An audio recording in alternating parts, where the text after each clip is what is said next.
Upon समाचारमा स्वागत छ। सुरु गरौँ मुख्य समाचारबाट।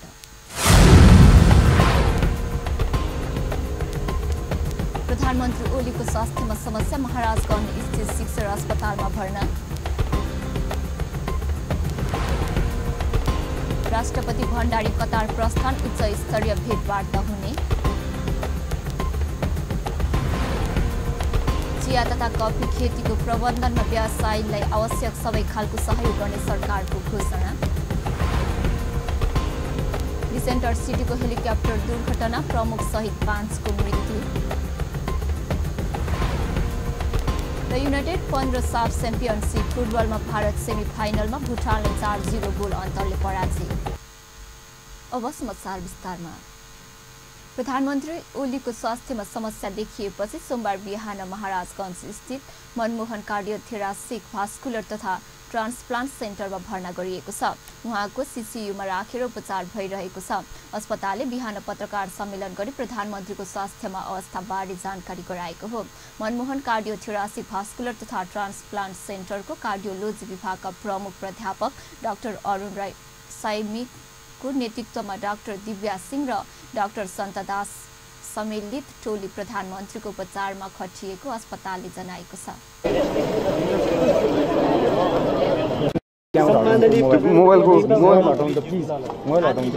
संक्रमण देखिएको तथा शरीरमा चिनीको मात्रा असन्तुलित देखिएको हुँदा उहाँलाई आज मिति 2075 7/12 गते सोमबार बिहान 4:30 बजे यस सेन्टरमा भर्ना गरिएको छ।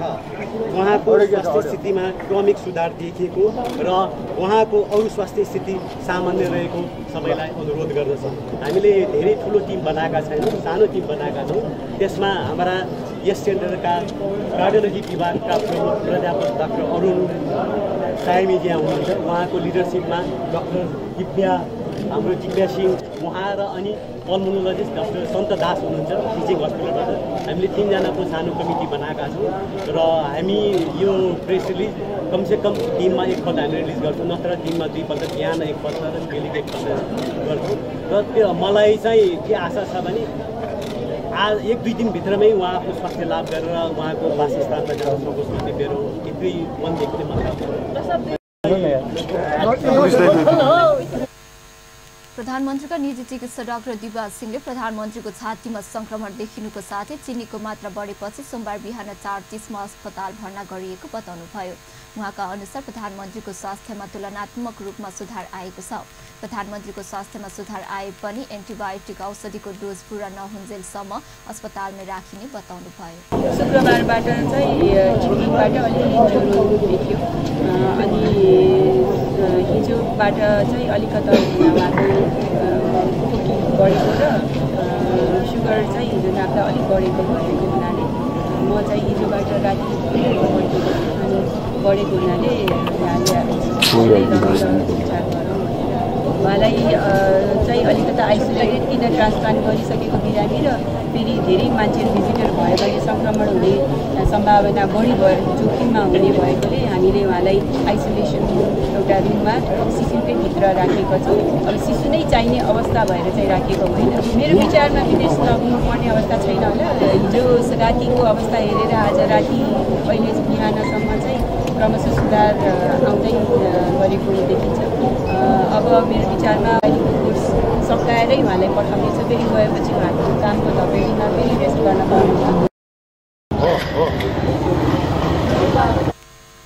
अस्वस्थ भएपछि प्रधानमन्त्री ओली शनिबार आयोजित पार्टीको चियापान समारोहमा पनि सहभागी हुनुभएको थिएन। आइतबार प्रधानमन्त्रीको स्वास्थ्य अवस्थाबारे विभिन्न किसिमका अङ्कल हुन थालेपछि प्रधानमन्त्रीका प्रेस सल्लाहकार डाक्टर कुन्दन अर्यालले विज्ञप्ति निकालेर उहाँको स्वास्थ्य अवस्थाबारे जानकारी गराउनु भएको थियो। प्रधानमन्त्री केपी शर्मा ओलीको स्वास्थ्य अवस्था बुझ्न नेकपा अध्यक्ष प्रचण्ड शिक्षा अस्पताल महाराजगञ्ज पुगेका छन्। ओलीको सोमबार बिहान पख अस्पताल भर्ना गरिएको थियो। प्रचण्डले ओली र उनको उपचारमा संलग्नलाई भेट्न स्वास्थ्य अवस्थाबारे जानकारी लिएका थिए। प्रचण्डका प्रेस सल्लाहकार विष्णु सापकोटा गुजलका अनुसार ओलीले आफ्नो स्वास्थ्य अवस्था सामान्य रहेको जानकारी दिएका थिए।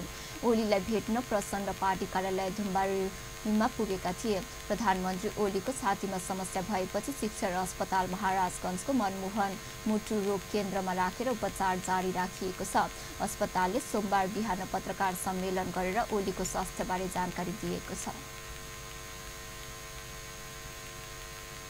राष्ट्रपति विद्या भण्डारी सोमबार कतार प्रस्थान गर्नुभएको छ। राष्ट्रपति भण्डारी कतारका अमीर शेख तमिम बिन हमद अल थानीको राजकीय भ्रमणका लागि कतार प्रस्थान गर्नुभएको हो। उहाँले त्रिभुवन अन्तर्राष्ट्रिय विमानस्थलमा उपराष्ट्रपति नन्द बहादुर पुन, प्रतिनिधि सभाका सभामुख कृष्ण बहादुर महरा, राष्ट्र सभाका अध्यक्ष गणेश प्रसाद तिमल सिन्हा लगायतले विदाई गर्नुभएको थियो। अस्वस्थ भई अस्पताल भर्ना हुनुभएका प्रधानमन्त्री केपी ओली भने राष्ट्रपति भण्डारीको विदाई समारोहमा सहभागी हुन सक्नु भएन। राष्ट्रपति भण्डारीलाई विदाईका क्रममा नेपाली सेनाले एक टुकडीले सलामी समेत अर्पण गरेको थियो।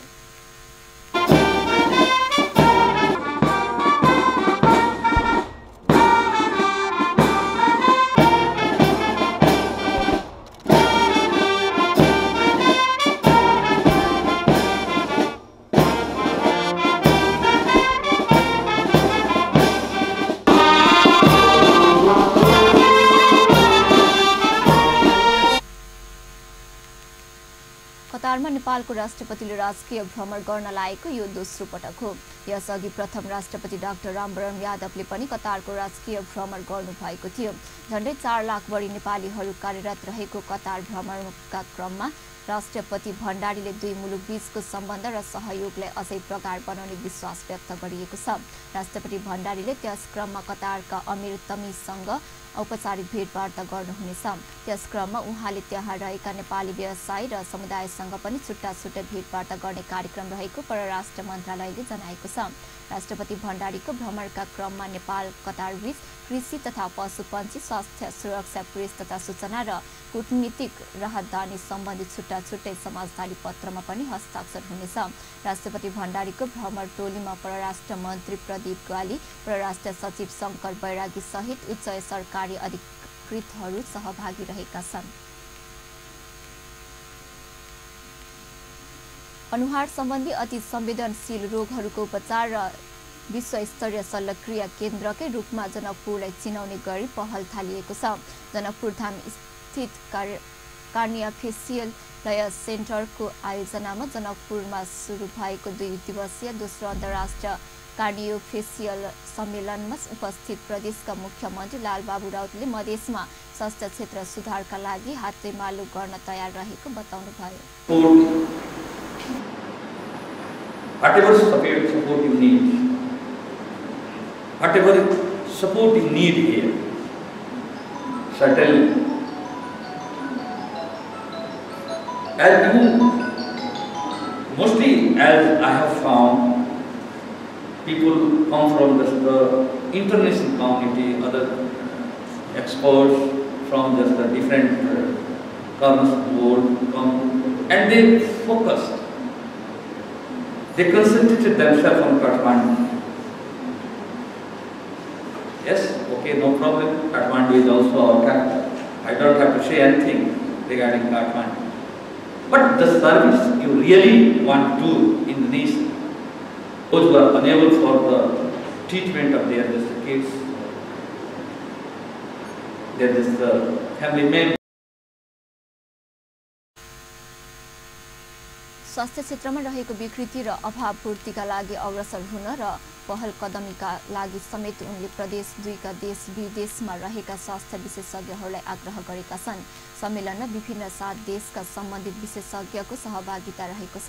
सेन्टरमा जनकपुरका संस्थापक एवं इङ्ल्यान्ड स्थित कार्यरत फेसियल सर्जन डाक्टर सुनिल शाहले कार्डियोफेसियल सम्बन्धी उपचार नेपालमै नरहेकोमा जनकपुरमा केन्द्रीय स्तरको अस्पताल बनाउन सम्मेलन गरिएको बताउनुभयो।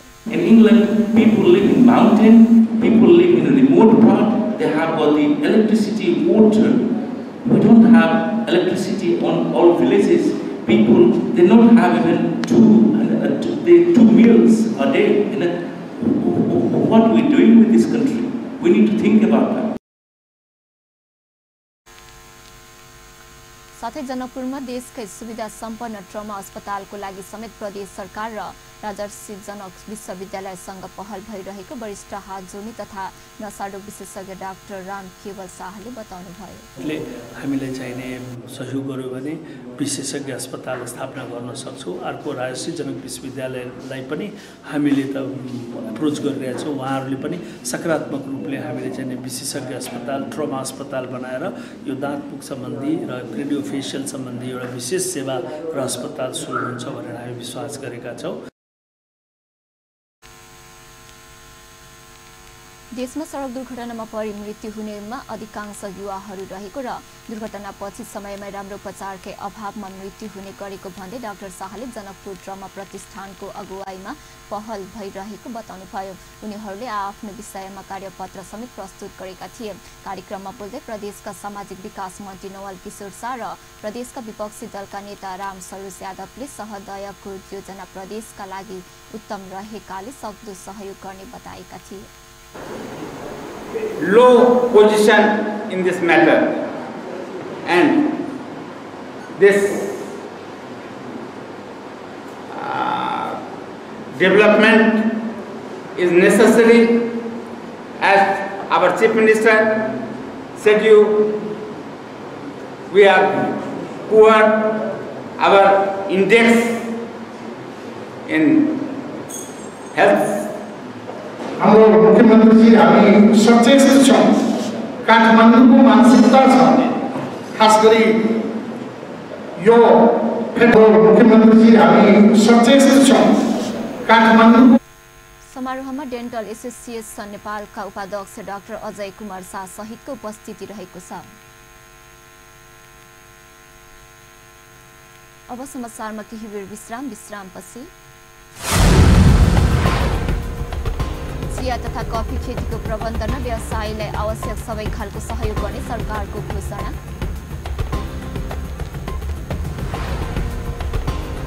नेपाल सरकार र मलेसियाली सरकार बीच नेपाली कामदार लैजाने विषयमा समझदारी पत्रमा हस्ताक्षर।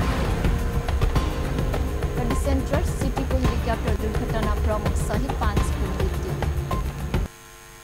विश्रामपछि समाचारमा स्वागत छ। अब बाँकी समाचार। सरकारले चिया तथा कफी खेतीको प्रबन्धनमा व्यवसायीले आवश्यक सबै खालको सहयोग गर्ने घोषणा गरेको छ। कृषि तथा पशुपन्छी विकास मन्त्री चक्रपाणी खनालले चिया तथा कफी खेतीको प्रबन्धनका लागि सबै खालको सहयोग गर्ने प्रतिबद्धता व्यक्त गर्नुभएको हो। सोमबार चीनको सिर्जवान पन्तका चिया व्यवसायीसँग काठमाडौँमा आयोजित अन्तर्क्रिया कार्यक्रममा बोल्दै उहाँले चिया तथा कफी खेतीको विकास र बजारकरणका लागि सरकारले आवश्यक नीतिगत कानुन र लगानीको लागि उचित वातावरण बनाउने आश्वासन पनि दिनुभयो। मन्त्री खनालले नेपालको चिया तथा कफीको विकासमा चीनको सहयोग पनि अपेक्षा गरिएको पनि स्पष्ट पार्नुभयो। उहाँले नेपालको निर्यात व्यापारमा ठूलो सम्भावना बोकेको चियाको विकासमा सरकार पछि परेको स्वीकार गर्दै अब त्यसलाई अगाडि बढाउन व्यवसायीहरूसँगै सहकार्य गरेर अघि बढ्ने योजना पनि सार्वजनिक गर्नुभयो। तर हामीले त्यो उत्पादनलाई अझ राम्रो गर्न सक्छौँ कि सक्दैनौँ, हाम्रै चुनौतीको रूपमा त्यो अगाडि बढाएको छ। त्यसकारण म यहाँहरूलाई विनम्र के भन्न चाहन्छु भने जो अहिले यस क्षेत्रमा अथक प्रयास गरिरहनु भएको छ नेपालमा, त्यसको प्रवर्धनको लागि राज्यले सरकारले कस्तो कार्यक्रम बनाउनुपर्छ, कस्तो पोलिसी हामीले निर्माण गर्नुपर्ला, त्यसको लागि हामीले कार्यक्रममा चिनिया कलाकारहरूले चियाको आवश्यकता र औचित्य समेटिएको कला पनि प्रस्तुत गरेका थिए। अस्थायी करार तथा ज्यालादारी कर्मचारीहरूले स्वतः स्थायी गर्न सरकारलाई दबाब दिइरहेका छन्। संघीय मामिला तथा सामान्य प्रशासन मन्त्रालय अगाडि सोमबार पनि 1 घण्टा धरना दिँदै उनीहरूले स्वतः स्थायी गर्न सरकारलाई दबाब दिएका हुन्। 2 वर्षसम्म सरकारी सेवा गरेर आफूहरूको माग सम्बोधन नगरे सरकार विरुद्ध कडा आन्दोलन गर्न बाध्य हुने अखिल नेपाल सरकारी अस्थायी करार तथा ज्यालादारी कर्मचारी श्रमिक संघका उपाध्यक्ष कुमार राउतले चेतावनी दिनुभयो। उहाँले सरकार सरकारले आफूहरूको माग सम्बोधन गर्न चासो नदिएको भन्दै आक्रोश पनि व्यक्त गर्नुभयो। आइतबार सङ्घीय मामिला तथा सामान्य प्रशासन मन्त्री लालबाबु पण्डितले ज्ञापन पत्र बुझाउन गएका सङ्घका पदाधिकारीलाई मन्त्री पण्डितले भेट नदिएपछि सङ्घले धरना सहितको दबाव अभियान सुरु गरेको छ। सरकारले चाहिँ बिना कारण घर पठाउँदैछ। त्यही भएर हामी बीचमा 75/5/2 चाहिँ जो सरकारले वार्ता कमिटी गठन गर्थ्यो त्यो वार्ता कमिटीले गरेको निर्णय पनि लागू नभएको र त्यो कमिटीले गरेको निर्णय नै हामीलाई मान्य नभएको हुनाले फेरि हामी यो चाहिँ हिजोदेखि धरनामा बसेका छौँ। शान्तिपूर्ण रूपले बस्छौँ। यदि हाम्रा मागहरू पुरा भएनन् भने हामी सशक्त रूपले आन्दोलन गर्छौँ। अस्थायी करार तथा ज्यालादारीमा काम गरिरहेको कर्मचारीहरूले स्वतः स्थायी गर्ने आफूहरूको माग सम्बोधन गर्नुको साटो सरकारले स्वैच्छिक अवकाशको प्रस्ताव ल्याएकोमा आपत्ति जनाउँदै आइतबारबाट दैनिक 1 घण्टा सङ्घीय मामिला तथा सामान्य प्रशासन मन्त्रालय अगाडि धरना दिन सुरु गरेका छन्। उनीहरूले आफूहरूको माग सम्बोधन नभए छटपछिबाट देशभर आन्दोलनको कडा कार्यक्रम सञ्चालन गर्ने घोषणा पनि गरेका छन्। नेपाल सरकार र मलेसियाली सरकारबीच नेपाली कामदार लैजाने विषयमा समझदारी भएको छ। मलेसियाका मानव संसाधन मन्त्री एम कुलेसारगन र नेपालका श्रम मन्त्री गोकर्ण विष्टले सोमबार समझदारी पत्रमा हस्ताक्षर गरेका हुन्। यो सम्झौतासँगै अब नेपाली श्रमिक कुनै पनि शुल्क नतिरी मलेसिया जान पाउनेछन्। भिसा प्रक्रियामा समेत कुनै पनि शुल्क लाग्ने छैन भने अन्य प्रक्रियाका लागि लाग्ने सबै खर्च रोजगारदाता कम्पनीले नै बेहोर्ने गरी समझदार भएको हो। सम्झौता अनुसार अब श्रमिकले सबै महिनाको 7 गतेभित्र बैंक खातामा पारिश्रमिक पाउनेछन्। कामदारका परिवारका कुनै पनि सदस्यको मृत्यु भएका श्रमिकले 15 दिन बिदा पाउने समेत सम्झौतामा उल्लेख गरिएको छ। चौथो अन्तर्राष्ट्रिय वैकल्पिक ऊर्जा सम्बन्धी सम्मेलन काठमाडौँमा सुरु भएको छ। सोमबार शिक्षा विज्ञान तथा प्रविधि मन्त्री गिरिराज मौर्यले वैकल्पिक ऊर्जा सम्बन्धी सो अन्तर्राष्ट्रिय सम्मेलनको काठमाडौँमा उद्घाटन गर्नुभएको हो। 20 वटा देशका 250 भन्दा बढी विज्ञहरू सहभागी रहेको सो अन्तर्राष्ट्रिय सम्मेलनको वैकल्पिक ऊर्जा क्षेत्रको विकासका लागि आवश्यक ठोस रणनीति तय गर्ने विश्वास लिएको छ। सम्मेलनले उद्घाटन गर्ने शिक्षा विज्ञान तथा प्रविधि मन्त्री पोखरेलले वैकल्पिक ऊर्जाको भरपूर विकास गरेर ऊर्जा सङ्कट समाधान गर्न नेपाल सरकार प्रतिबद्ध रहेको बताउनुभयो।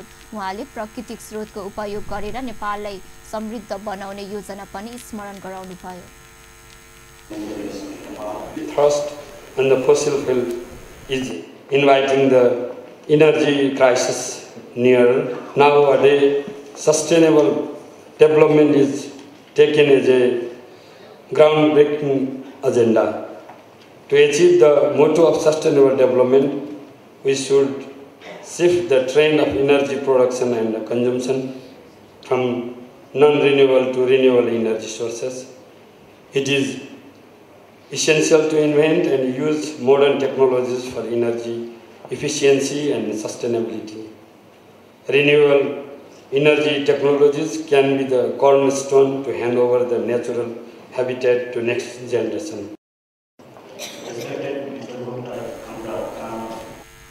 कार्यक्रममा बोल्दै अर्थमन्त्री डाक्टर युवराज खतिवडाले वैकल्पिक ऊर्जालाई नेपालले समृद्धिको महत्त्वपूर्ण आधारको रूपमा लिएको स्पष्ट पार्नुभयो। उहाँले ऊर्जाको पर्याप्त उपयोग गरेर मुलुकलाई समृद्ध बनाउन सरकार लागि परेको पनि बताउनुभयो। We produce our output to move towards prosperity, consuming less and less of the natural resources, which includes water resources and which includes other non-renewable energy sources like fossil fuels. But I am happy to note also that the renewable energy sources are coming down in their prices, and also technologies are supporting everything.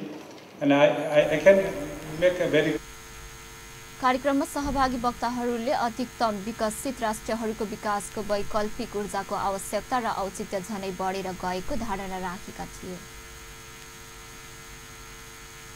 Godavari फूलको प्रतियोगितात्मक प्रदर्शनी आयोजना हुने भएको छ। Floriculture association नेपालले सोमबार ललितपुरमा पत्रकार सम्मेलन गरी ललितपुर स्थित चौलाखेल खेल मैदानमा आगामी बिहीबारदेखि 12औं गोदावरी फुलको प्रतियोगितात्मक प्रदर्शन आयोजना गर्न लागि जानकारी गराएको हो। गोदावरी फुलको व्यावसायिक विकास विस्तार तथा प्रवर्धन गर्ने उद्देश्यले प्रदर्शनी आयोजना गर्न लागि एसोसिएसन वरिष्ठ उपाध्यक्ष एवं प्रदर्शनी आयोजक समिति संयोजक मिङ बहादुर तामाङले जानकारी दिनुभयो। उद्देश्यले गोदावरी फुलको प्रतियोगितात्मक प्रदर्शनी 1/2075 कार्तिक 15 देखि 18 गतेसम्म 4 दिन जाउला फुलको खेल मैदान ललितपुरमा सञ्चालन हुने गरी आयोजना गरिएको छ। तिहार फुलको व्यवसाय प्रवर्धन गर्नका सम्बन्धमा समय अनुकूल पुष्पको जातीय 4 दिनसम्म चल्ने प्रदर्शनी 44 वटा व्यावसायिक 3 वटा सूचनात्मक र गोदावरी फुलको प्रतिस्पर्धात्मक प्रदर्शनी स्टल 1 सहित 48 वटा स्टल रहनेछन्। प्रदर्शनीमा 36,000 बढीले अवलोकन गर्ने र 45 लाख भन्दा बढी आर्थिक कारोबार हुने अपेक्षा गरिएको छ। अब फेरि समाचारमा केही बेर विश्रामपछि सेन्टर सिटीको हेलिकप्टर दुर्घटना प्रमुख सहित 5 को मृत्यु र युनाइटेड 15 साफ च्याम्पियनसिप फुटबलमा भारत सेमी फाइनलमा भुटानलाई 4-0 गोल अन्तरले पराजित। विश्रामपछि समाचारमा स्वागत छ। अब बाँकी समाचार। आगामी माघ 4 गतेदेखि 6 गतेसम्म काठमाडौँमा हिमालयन हाइड्रो एक्सपो आयोजना हुने भएको छ। सशस्त्र ऊर्जा उत्पादनहरूको संस्था नेपाल इपालले सोमबार काठमाडौँमा पत्रकार सम्मेलन गरी काठमाडौँको भिरकुटी मण्डपमा सो एक्सपो आयोजना गर्न लागि जानकारी गराएको हो। हाइड्रोसँग सम्बन्धित सबै प्रविधिका बारेमा विस्तृत जानकारी दिने उद्देश्यका साथ एक्सपो आयोजना गर्न लागि इपानका अध्यक्ष शैलेन्द्र गुरागाईले जानकारी दिनुभयो। दुई किसिमका प्रोग्रामहरू राखेका छौँ। एकापट्टि टेक्निकल सेसन हुन्छ कन्फरेन्स र अर्कोपट्टि एक्सपो हुन्छ डिस्प्ले। टेक्निकल सेसनमा इन्जिनियरिङ र हाइड्रो पावर सेक्टरमा भएका इनोभेसनहरूको प्रेजेन्टेसनहरू हुनेछन्। त्यसमा गत वर्ष हामीले यो सिटलाई कसरी रिसाइक्लिङ गराउने भन्ने जस्ता कुराहरूका टेक्निकल सेसनहरू गरियो। कसरी हामीले चाहिँ विभिन्न टुलहरू प्रयोग गरेर फाइनेन्सियल एरेन्जमेन्टहरू गर्न सकिन्छ भन्ने कुराहरूको प्रेजेन्टेसनहरू भए। नयाँ टेक्नोलोजीले आइरहेका कुराहरू भए। त्यसैगरी यो वर्ष पनि हामीले सोलिड वेस्टलाई कसरी जुन पानीमा आउने सोलिड वेस्टलाई कसरी म्यानेज गर्ने भन्ने टेक्नोलोजीहरू भए। रबर ड्यामका टेक्नोलोजीका कुराहरू भयो। इन्जिनियरिङ कस्टमाइजेसनका कुराहरू भए। यी कुराहरूको छुट्टै नयाँ जुन इन्जिनियरिङको चाहिँ अहिले एडभान्स भइसकेका छन् त्यसलाई हामीले प्रेजेन्टेसन गर्नको लागि हामीले विज्ञहरूलाई इन्भाइट गरेका छौँ। हाम्रो विशेष फोकस त्यो कन्फरेन्समा पनि हुन्छ र प्यारलली हामीले उतापट्टि इनोभेसनले आविष्कार गरेका कुराहरूलाई त्यसमा परिचय गराउने B2B कनेक्सन गराउने कुराहरू पनि हुन्छ। 3 दिनसम्म चल्ने एक्सपोमा 100 भन्दा बढी स्वदेश तथा विदेश स्टलहरू रहनेछन्। जलविद्युत लगानीकर्ता उत्पादक र इन्जिनियर लगायतका यस क्षेत्रमा चासो दिने सबैका लागि एक्सपो उपयोगी हुने विश्वास गरिएको छ। अब अन्तर्राष्ट्रिय समाचार।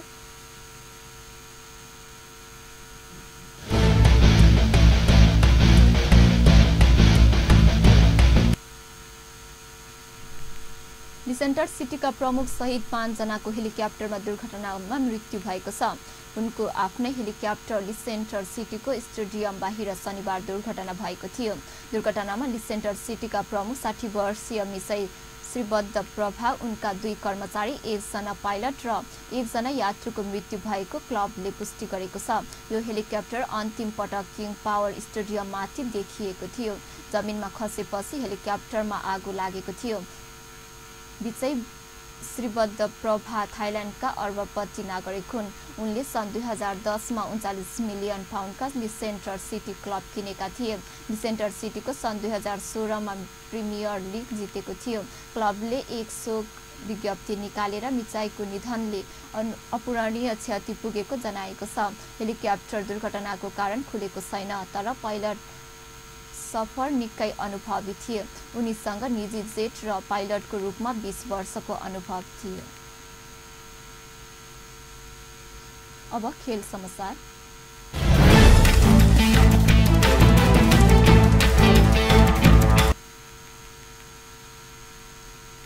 विगत 4 दिनदेखि नेपालमा रहेको अन्तर्राष्ट्रिय क्रिकेट काउन्सिलिङ आईसीसी विश्वकप क्रिकेटको ट्रफी सोमबार बसन्तपुरमा प्रदर्शन गरिएको छ। सर्वसाधारणले पनि हेर्न पाउने गरी आईसीसी विश्वकपको ट्रफी सोमबार दिउँसो बसन्तपुरमा प्रदर्शन गरिएको हो। नेपालमा पनि घुमाउन ल्याइएको सो ट्रफी आइतबार राष्ट्रपति विद्या भण्डारी समक्ष सार्वजनिक गरिएको थियो। सो ट्रफीलाई पहिलो दिन शुक्रबार स्वयम्भूमा, दोस्रो दिन पर्यटकीय नगरी पोखरा र आइतबार बिहान चन्द्रगिरीमा पनि पुर्याइएको थियो। आईसीसीले विश्व भ्रमणको क्रममा विश्वकप ट्रफीलाई नेपालमा पनि प्रदर्शन गरेको हो। नेपालले एक दिवसीय मान्यता पाएकाले सो ट्रफीलाई नेपालमा पनि ल्याइएको हो। क्रिकेटको विश्वकप ट्रफी 100 दिने भ्रमणको क्रममा नेपाल ल्याइएको हो। सो ट्रफीलाई अब भारत, न्युजिल्यान्ड, अस्ट्रेलिया, दक्षिण Africa, Kenya, France, Nigeria, Germany हुँदै इङ्ल्यान्ड पुर्याइनेछ। विश्वकप ट्रफी नेपाल सहित 21 देशका मुख्य सहरमा प्रदर्शन गरिने आईसीसीले जनाएको छ। युनाइटेड 15 साफ च्याम्पियनसिप फुटबलमा भारत सेमी फाइनलमा पुगेको छ। आज भएको पहिलो खेलमा भुटानलाई 4-0 गोल अन्तरले पराजित गर्दै समूह उपविजेताको रूपमा सेमी फाइनलमा स्थान बनाएको हो। सुरुदेखि नै भुटानमाथि दबाव राखेको भारतले चौथो मिनेटमा अग्रता बनाएको थियो। उसका लागि पाउन सुबेलले गोल गरेका थिए। पहिलो हाफमा 1 गोल गरेको भारतले दोस्रो हाफमा 3 गोल थपेको थियो। भारतका सुबाब कुसाङले 66औं मिनेटमा टिमका लागि दोस्रो गोल गरेका थिए। उनले सुब्बाले 83औं मिनेटमा व्यक्तिगत दोस्रो गोल गर्दा भारत 3-0 ले अघि बढेको थियो। 90औं मिनेटमा पनि भारतले गोल गर्दै 4-0 को जित निकालेको हो। भारत र भुटान आफ्नो पहिलो खेलमा पाकिस्तानसँग पराजित भएका थिए। पाकिस्तान 6 अङ्क सहित समूह विजेताको रूपमा सेमी फाइनलमा पुगिसकेको छ। आजै समूह चरणको अन्तिम खेलमा नेपालले बङ्गलादेशसँग प्रतिस्पर्धा गर्दैछ। अन्त्यमा मुख्य समाचार पुनः एकपटक। प्रधानमन्त्री ओलीको स्वास्थ्यमा समस्या, महाराजगञ्ज स्थित शिक्षण अस्पतालमा भर्ना। राष्ट्रपति भण्डारी कतार प्रस्थान, उच्च स्तरीय भेटवार्ता हुने। चिया तथा कफी खेतीको प्रबन्धनमा व्यवसायलाई आवश्यक सबै खालको सहयोग गर्ने सरकारको घोषणा। सेन्टर सिटीको हेलिकप्टर दुर्घटना, प्रमुख सहित 5 को मृत्यु। र युनाइटेड 15 साफ च्याम्पियनसिप फुटबलमा भारत सेमी फाइनलमा भुटानलाई 4-0 गोलले अन्तरले पराजित। हस्त अहिलेलाई समाचार यति नै। पल पल खबर तेज नजर अपन टेलिभिजन हेर्दै गर्नुहोला। नमस्कार।